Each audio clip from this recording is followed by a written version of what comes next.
Tonight, long-term care homes back in the spotlight. I'm sorry if I'm a little emotional, but there's a time when things are just so wrong. Families and advocates are demanding answers, fighting a new bill they say makes it harder to hold homes accountable during the pandemic. Plus, it's been very stressful because we're just lost. We're lost in between. Applicants for Canadian citizenship say a test that's part of the process has been canceled indefinitely, putting a huge part of their lives on hold. And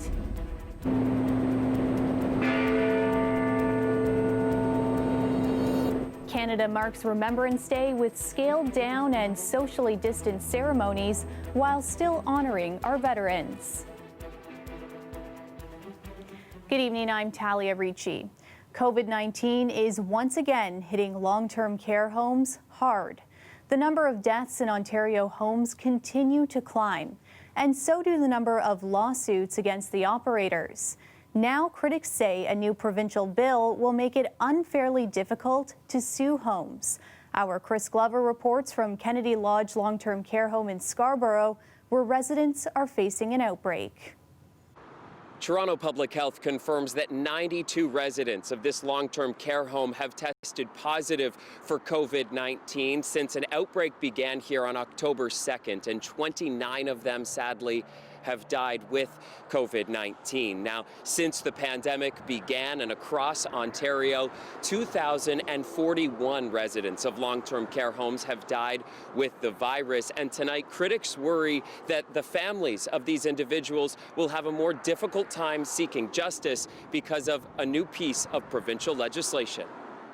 Oh my goodness, before COVID, she was independent, she was lively. Now it's she's basically a shell of her former self. It's just heartbreaking to see what she's gone through, and it's not right. It's not okay. Mary Lou Kennedy's mother, Ruth, got COVID living at Brampton's Grace Manor long-term care home. It's one of the Ontario care homes the military was called in to help earlier this year, and Kennedy blames the home's operator for failing families. And then, finding out that the nursing home didn't have the proper PPE, didn't have, the proper protocols in place, really frustrated us even more. And motivated Kennedy to join a lawsuit against the home. But now a provincial bill would make it more difficult to hold any company or person liable for death or injury from COVID-19, including long-term care homes. It would be basically like telling them that it's okay, you made a mistake. It's not even a slap on the wrist by protecting them. Trung Do believes the new liability protection is unjust. His dad, Min, died with COVID in April, and he blames Aaron Mills long-term care home in Mississauga. Later that night, my brother sent me pictures with him on his bedside. His sadness spurred him to join a class action lawsuit, a suit he fears the new law would kibosh. I'm sorry if I'm a little emotional, but there's a time when things are just so wrong. The Ontario Health Coalition chaired an emotional Zoom conference today. Critics argued long-term care operators should be exempt from the bill's COVID liability protections. This is giving a powerful weapon to the insurance industry. Lawyer Gary Will is fighting class action suits against homes and says the Ford government is doing this for political reasons. The Conservative government is unfortunately more interested in their friends in the long-term care industry. In a statement, the government argues if the bill becomes law, it would not protect against gross negligence or intentional misconduct. And it's meant to keep frontline workers operating during the pandemic without fear of legal action. It's been a devastating time, just awful, Mary Lou Kennedy says she'll keep fighting for justice, even as her panic returns. She recently found out her mom's Brampton care home has an outbreak again. And the government also says that this bill would cover only COVID-related lawsuits, not other types of negligence, but it certainly is expected to pass. It's still working its way through the legislature, but of course, the Progressive Conservatives have a majority government. Chris Glover, CBC News, Toronto.